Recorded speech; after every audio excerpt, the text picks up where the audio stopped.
जो इसका application fee है वो ST SC PWBD के लिए फ्री रखा गया है और जनरल और ex serviceman OBC creamy layer और नॉन क्रीमी लेयर के लिए 250 रुपया रखा गया है। जोहार दोस्तों, आए हैं एक नए वीडियो के साथ। देखते हैं इसमें भारतीय पटसन निगम लिमिटेड यानी jute corporation of India limited की ओर से एक वैकेंसी आई हुई है। ये कॉमर्स स्टूडेंट के लिए है जो अकाउंट लेके पढ़े हुए हैं और जो अब M.Com या B.Com किए हुए हैं उनके लिए भी है और जो 12 पास है उनके लिए भी है। अब नेक्स्ट हम लोग चलते हैं इस वीडियो में। सबसे पहले जानेंगे कि ये वैकेंसी है किस चीज़ का, इसमें कितने वैकेंसी है, क्या एलिजिबिलिटी क्राइटेरिया होने वाला है, अपर एज लिमिट क्या होने वाला है, इसका एग्जामिनेशन फ़ी क्या होने वाला है, इस सब के बारे में हम लोग जानेंगे। इससे पहले अगर कोई चैनल पे नए हैं तो चैनल सब्सक्राइब कर लीजिए ताकि इस तरह का कोई भी इन्फॉर्मेटिव वीडियो आप तक बहुत आसानी से पहुँच सके।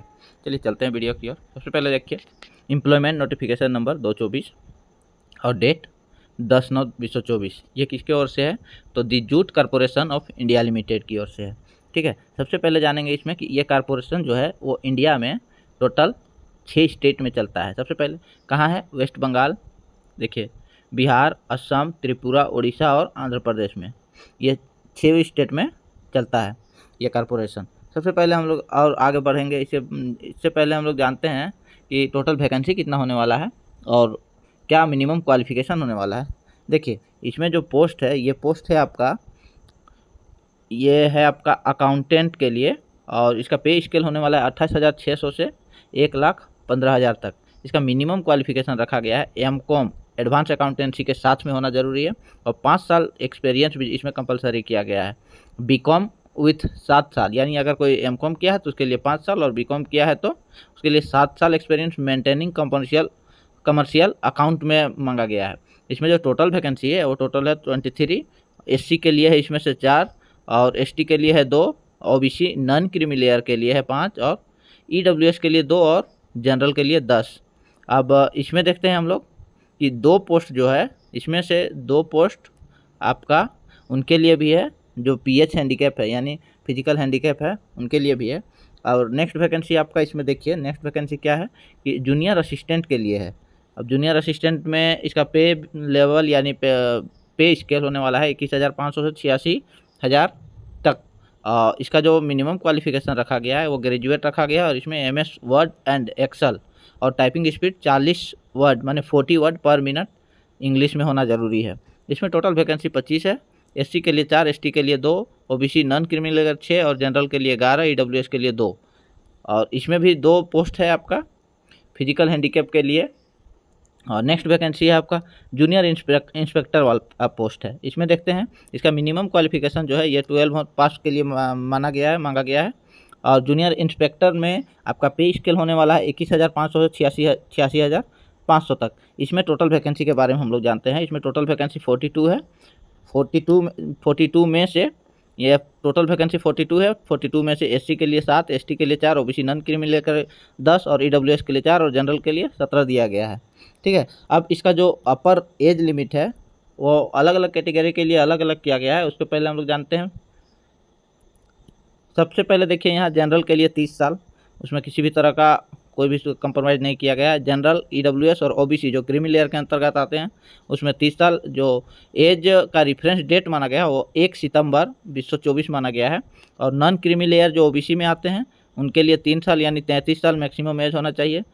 उससे ऊपर जो होगा तो फिर आप एलिजिबल नहीं हो। SC ST के लिए 35 ईयर्स, PWBD के लिए 40 और PWBD जिसमें ST SC है वो आपका 45 और PWBD OBC non creamy layer के लिए 43। एक सर्विसमैन जो होता है ESM इसके लिए है आपका वो इंडियन गाइडेंस इन फोर्स के आधार पर दिया जाएगा।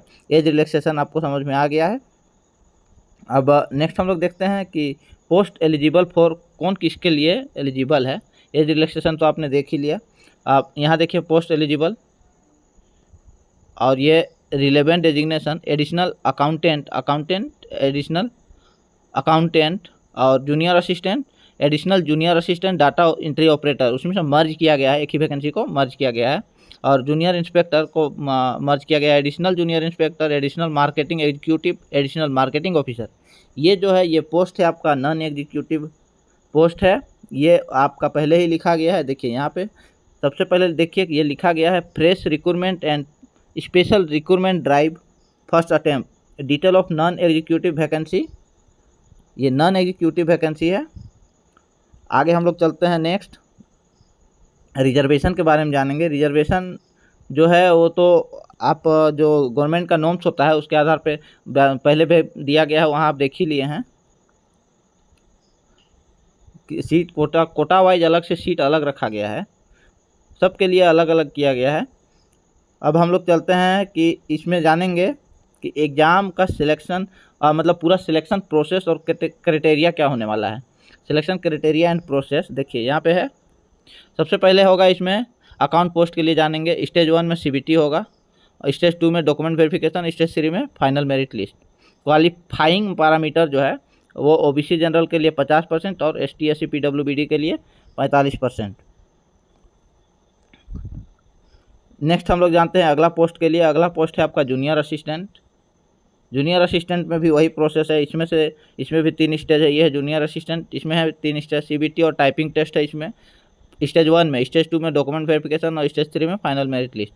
इसका भी है क्वालिफिकेशन पैरामीटर 50% है ओबीसी जनरल और ईएसएम और ईडब्ल्यूएस के लिए, एसटी एससी पीडब्ल्यूबीडी के लिए 45% है। अब नेक्स्ट पोस्ट के लिए जाते हैं हम लोग। नेक्स्ट पोस्ट है आपका जूनियर इंस्पेक्टर। इसमें है आपका, इसमें भी 3 स्टेज है। सबसे पहले जानते हैं पहला ये जूनियर इंस्पेक्टर, पहला सीबीटी एग्जाम होने वाला है। उसके बाद डॉक्यूमेंट वेरिफिकेशन दूसरा स्टेज, सॉरी इसमें 4 स्टेज है। पहला है आपका सीबीटी, दूसरा है डॉक्यूमेंट वेरिफिकेशन, तीसरा है ट्रेड टेस्ट और चौथा है फाइनल मेरिट लिस्ट। इसमें भी वही है 50% और 45% क्वालिफिकेशन पैरामीटर। उसके बाद हम लोग देखते हैं इधर नेक्स्ट पोस्ट के लिए ट्रेड टेस्ट वाला। ट्रेड टेस्ट इसमें अलग से दिया है। इसमें देखिए ओबीसी जनरल के लिए 60% और एसटी एससी के लिए 55% रखा गया है। इसको अप्लाई कैसे करना है? इसको अप्लाई करने के लिए इसका ऑफिशियल वेबसाइट पे आप जाओगे। ऑफिशियल वेबसाइट देखो, ऑफिशियल वेबसाइट रखा गया www.jutcorp.in। ये है इसका ऑफिशियल वेबसाइट, ये आप ध्यान में रखोगे। और एलिजिबल इसमें क्या क्या होना चाहिए? सबसे पहले आप देखिए valid email ID, valid mobile number, debit card या क्रेडिट कार्ड पेमेंट के लिए स्कैन कॉपी चाहिए। किसका? तो फोटो का, passport size photo, scan copy signature का। ब्लू इंक या ब्लैक इंक से मारिएगा सिग्नेचर, उसी को अपलोड करना है। Scan copy document in PDF. Next हम लोग चलते हैं आगे। इंपॉर्टेंट जान गए जो इंपॉर्टेंट मेन पॉइंट था। अब जानते हैं हम लोग कि इसका जो कंप्यूटर बेस्ड टेस्ट होने वाला है यानी सीबीटी होने वाला है, उसका पैटर्न क्या होने वाला है। सबसे पहले एग्जामिनेशन वेन्यू के बारे में जानेंगे। देखिए एग्जामिनेशन ये है कंप्यूटर बेस्ड टेस्ट, ये है एग्जामिनेशन वेन्यू। इसमें दिया गया है कि इंटर्न आफ्टर सबमिशन एप्लीकेशन, वो ऐसा कोई 3 सेंटर, मैक्सिमम 3 सेंटर, ये क्लियर बताया नहीं गया है कि सेंटर कहाँ रहने वाला है। ठीक है, इसका जो ऑनलाइन एग्जामिनेशन होने वाला है, ऑनलाइन सीबीटी एग्जामिनेशन, ये 120 मिनट में 100 क्वेश्चन को अटेम्प्ट करना है, ये दिया गया है।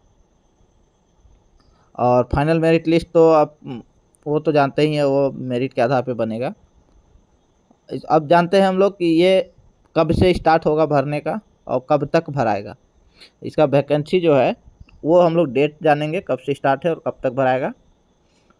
और इसका जो एज रेफरेंस रखा गया है, रेफरेंस देखिए, रेफरेंस रखा गया है 1/9/2024। और इसका जो ऑनलाइन एप्लीकेशन भरने का है वो स्टार्ट हुआ है आपका 10 तारीख से, 10/9/2024 से, और ये भराएगा आपका 30/9 यानी 30 सितंबर तक भराएगा।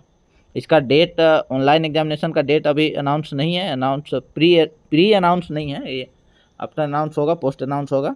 अब कुछ फॉर्मेट के बारे में देख लेते हैं हम लोग कि एसटी एससी ओबीसी के लिए कौन सा फॉर्मेट मांगा गया है। ये जो फॉर्मेट है ये एसटी एससी सर्टिफिकेट के लिए मांगा गया। अगर आप क्वालिफाई करते हैं तो इसी फॉर्मेट में आपको बना के लेके जाना है। नेक्स्ट हम लोग देख रहे हैं कि नॉन क्रीमी लेयर जो ओबीसी होता है उसका नॉन क्रीमी लेयर सर्टिफिकेट जो है उसका फॉर्मेट ये दिया गया है। नेक्स्ट हम लोग देखते हैं ये उसी का जो नॉन क्रीमी लेयर है उसी का ये डिक्लेरेशन है। डिक्लेरेशन भी कंपलसरी हो जाता है, डिक्लेरेशन देना ही है। और नेक्स्ट है आपका डिसेबिलिटी सर्टिफिकेट। अगर वैसे कैंडिडेट जो पीडब्ल्यूबीडी के अंतर्गत आते हैं उनके लिए ये सर्टिफिकेट कंपलसरी हो जाता है। यहाँ पे अपना फ़ोटो पेस्ट करेंगे और यहाँ पे साइन करके अपना दे देंगे। ये है आपका फॉर्मेट। इस फॉर्मेट के अलावा अगर आप किसी दूसरा फॉर्मेट में बना के ले जा रहे हो तो वो फिर नहीं माना जाएगा।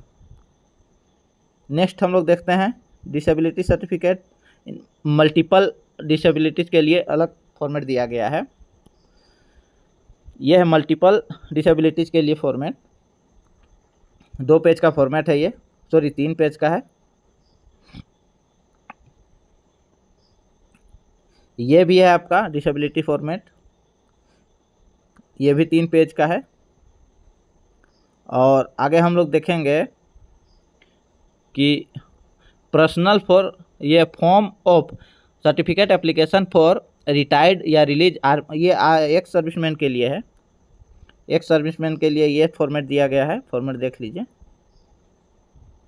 और नेक्स्ट हम लोग देखते हैं EWS जो इकोनॉमिकली वीकर सेक्शन के कैंडिडेट हैं, उनके लिए ये फॉर्मेट है। ये फॉर्मेट आपको देना जरूरी है, दूसरा फॉर्मेट इसमें वैलिड नहीं होगा। और उसी का ये डिक्लेरेशन रहेगा। ये डिक्लेरेशन आपको ये भी कंपलसरी है, ये भी भर के देना है। चलिए चलते हैं, अब मिलते हैं नेक्स्ट वीडियो में। अगर वीडियो पसंद आए तो वीडियो लाइक करें। बहुत मेहनत से आप लोगों के लिए खोज के निकालते हैं, इस तरह का वैकेंसी और वीडियोज बनाते हैं बहुत मेहनत से। इसीलिए आप लोग से रिक्वेस्ट है कि आप लोग एक लाइक कर दीजिए, ताकि आपके एक लाइक से मुझे मोटिवेशन मिलती है इसी तरह का और भी हम वीडियो आप तक पहुंचा सकें। इससे पहले जाने से पहले अगर कोई चैनल पे नए हैं तो चैनल सब्सक्राइब कर दीजिए, ताकि इस तरह का कोई भी इन्फॉर्मेशन हो आप तक आसानी से पहुंच सकें। मिलते हैं नेक्स्ट वीडियो में, तब तक के लिए धन्यवाद।